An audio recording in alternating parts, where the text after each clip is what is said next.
এই দেখো বন্ধুরা কত সুন্দর হয়েছে একদম। নমস্কার বন্ধুরা, তোমরা সবাই কেমন আছো? আশা করি ভালো আছো। বন্ধুরা তোমরা তো জানোই আজকে দুদিন ধরে একটু মেঘ মেঘ করছে, প্লাস বৃষ্টিও হচ্ছে। আর আজকে তো প্রচুর বৃষ্টি পড়ছে। তো হচ্ছে আমি তো বলতে পারবো না, কিন্তু আমাদের এখানটায় খুবই বৃষ্টি হচ্ছে। আর এই বৃষ্টির ওয়েদারে সন্ধ্যেবেলার দিকে একটু মুখরুচি খাবার বানাবো।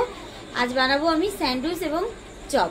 চলো বন্ধুরা, স্যান্ডউইচ এবং আলুর চপ বানাতে গেলে কি করতে হয়, কিভাবে বানাতে হয়, সম্পূর্ণ ভিডিওটা তোমাদের দেখাবো। আর স্কিপ না করে সম্পূর্ণ ভিডিওটা দেখো। বসিয়ে দিলাম এবং গ্যাসটাও ধরিয়ে দিলাম। কড়াইটা গরম হয়ে গেছে। এবার কড়াইতে আমি পরিমাণ মতন তেল দিয়ে দেবো।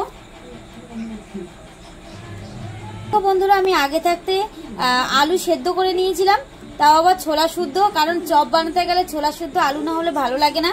আর ছোলাটা ওর আলুর মধ্যে থাকে আর বেশি ভালো লাগে। বন্ধুরা কড়াইতে তেল দিয়ে দিয়েছি। এবার আমি দিয়ে দেবো 5 ফোড়ন। বন্ধুরা আগে থাকতে আমি আদা বাটা করে রেখে দিয়েছিলাম। আদাটাকে আমি পুরো ফিনিশিং করে বাটিনি, আমি জাস্ট আদা যে ম্যাশিংটা আছে ম্যাশিং থেকে আমি কুচিয়ে নিয়েছি। দেখো বন্ধুরা এরকম একদম ফিনিশে করবে না, এরকম ভাবে আধখাচড়া মতন কুচোবে। আর তার সঙ্গে রসুন থেতো করে নিয়েছি। এই রসুন আর আদাটা আমি এখন এই তেলের উপরেই দিয়ে দেবো। প্রথমে আমি আদাটা দিয়ে এই রসুনটা দিয়ে দিলাম।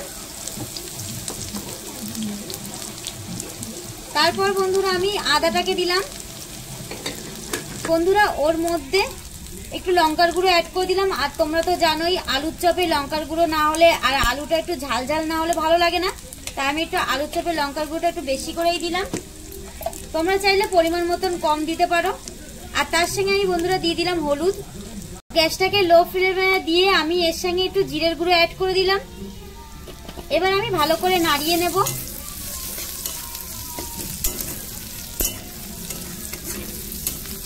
এর মধ্যে সামান্য পরিমাণে অল্প একটু লবণ দিয়ে দেবো, কারণ হচ্ছে কি আমি আলু সেদ্ধের সময় লবণটা দিয়েছিলাম, তাই বেশি লবণ দেবো না, আমি অল্প লবণ অ্যাড করে দিলাম। আমি আলুটা দিয়ে দেবো, আগে থেকে সেদ্ধ করে জল ঝাড়া আলু। এবার বন্ধুরা আমি ভালো করে আলুটাকে ভেজে নেব। আর যত আলুটা যেহেতু সেদ্ধ করে রয়েছে, আলুর গায়ে একটা জল রয়েছে, এই জলটাও আমি ভালো করে কড়াইতে নাড়িয়ে চাড়িয়ে টানিয়ে নেব। বন্ধুরা এবার আলুটাকে তোমরা এরকম ভাবে ঘেটে নরম এরকম ভাবে করবে। আর এরকম ভাবে ঝোলটাকে আলুর যে জলটা আছে জলটাকে নাড়িয়ে। বন্ধুরা এই আলু সেদ্ধর মধ্যে তোমরা একটু বেসন অ্যাড করে দিও, তাহলে তোমাদের আলুটা বেশ আটা আটা হবে। আমি সামান্য পরিমাণে বেসন দিয়েছি বন্ধুরা।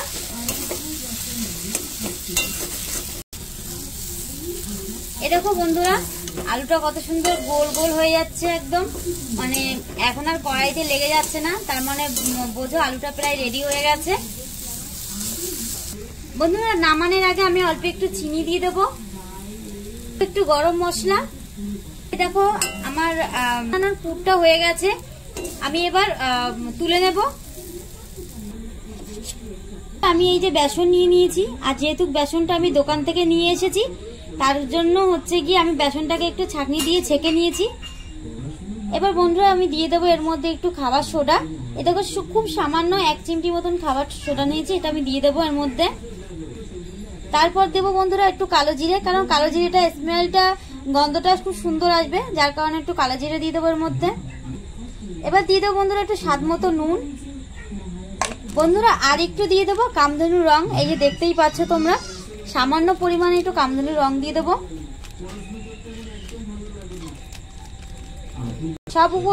সব উপকরণগুলো এবার মিশিয়ে নেবো বন্ধুরা। আমি দিয়ে দেবো পরিমাণ মতন জল। এই দেখো দেখতেই পাচ্ছ আমি জলটা কিন্তু অতিরিক্ত প্রথমে বেশি দিয়ে আমি একদম পাতলা করে দিইনি, আমি প্রথমে অল্প জল দিয়ে ভালো করে ফাটিয়ে নিচ্ছি, আমি মাখতে শুরু করব। এই দেখো বন্ধুরা আমার ফাটানো হয়ে গেছে। এবার আমি অল্প অল্প জল দেবো আর বেসনটাকে পাতলা করে নেব। এই দেখো বন্ধুরা আমার মাখাটা হয়ে গেছে, আর আমি দেখতেই পাচ্ছ বন্ধুরা আমি কতটা পাতলা করেছি, একদম জলের মতন পাতলা না, আবার একদম গাঢ় না। গ্যাসটা ধরিয়ে নিচ্ছি। এখানে বসো। এই দেখো বন্ধুরা আমি আলুটা নিয়ে নিয়েছি এবং একটা আলু আমি এরকম করে পাকিয়ে নিয়েছি। আর আলুটা দেখতে পাচ্ছ বন্ধুরা, আমার হাতে দেখো তেল ভর্তি হয়ে গেছে, আর আলু কিন্তু আমার হাতে লাগছে না। এবার এটাকে আমি ছোট ছোট, এই দেখো বন্ধুরা কত সুন্দর হয়েছে একদম। বন্ধুরা আমার হয়ে গেছে, আমি ছোট ছোট গোল গোল করে নিয়েছি। এবার এইগুলো আমি একটা কাগজ নিয়ে নিয়েছি, এই দেখো দেখতেই পাচ্ছি এরকম একটা কাগজ নিয়েছি। এবার কাগজটাকে আমি এখানে রেখে আমি এর মধ্যে দিয়ে এরকম করে দিয়ে একটু চাপ দিয়ে দেবো। বন্ধুরা তুমি যতটা বড় বানাতে চাও ততটাই বড় হবে। এটা আবার যদি তোমরা একটা কোনো কৌটোর সাহায্যে রাখতে তাহলে আরো বেশি ভালো হতো।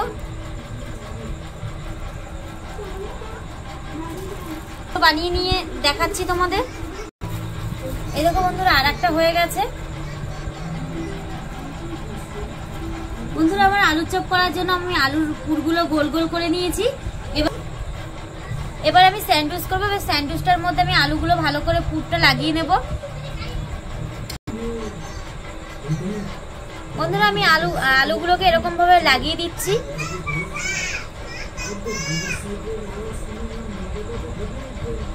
আমার আলুর পুরটা মাঝখানে দেওয়া হয়ে গেছে। এবার আমি আর একটা স্যান্ডউইচ নিয়ে উপরে চাপা দিয়ে দেবো।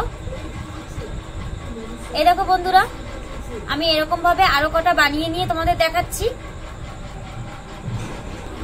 এই দেখো বন্ধুরা আমার স্যান্ডউইচ এবং আলুর পুরটা সবই করা হয়ে গেছে। এবার আমি বেসনে দেব। বন্ধুরা আমার কড়াই গরম হয়ে গেছে, এবার আমি তেলটা দিয়ে দেব।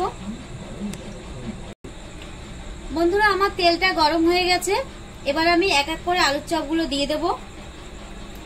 এই দেখো বন্ধুরা আমি আলুর চপগুলো এর মধ্যে দিয়ে দিচ্ছি।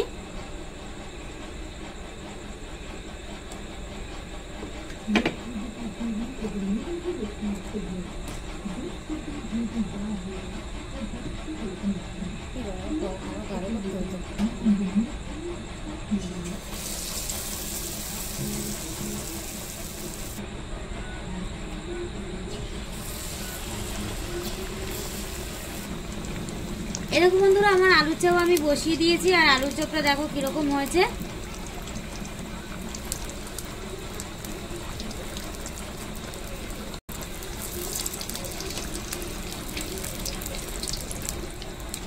বন্ধুরা আমার এপাশের আলুর চপ দুটো ভাজা হয়ে গেছে, আমি এপাশের দুটো তুলে নেব।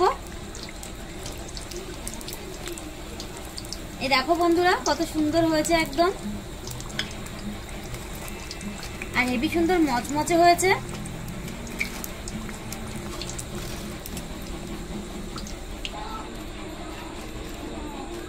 এই দেখো বন্ধুরা আমার আলুর চপগুলো ভাজা হয়ে গেছে, এবার আমি স্যান্ডউইচগুলো ভেজে নেব।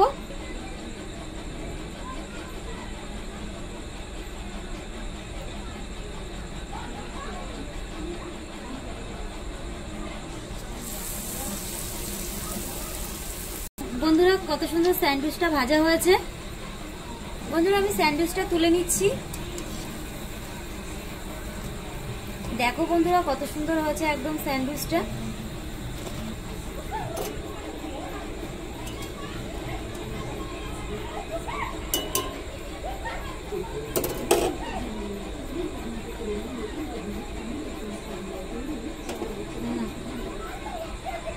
আবারও একটা স্যান্ডউইচ দিয়ে দিচ্ছি বন্ধুরা।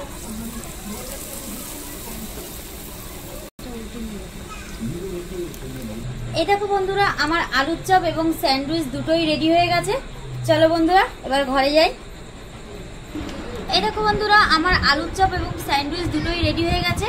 বন্ধুরা আমার আলুর চপ এবং স্যান্ডউইচ বানানো ভিডিওটা যদি তোমাদের ভালো লেগে থাকে তো লাইক কমেন্ট শেয়ার করে দিও, আর সাবস্ক্রাইব করে আমার পাশে থেকো। এইটুকুই।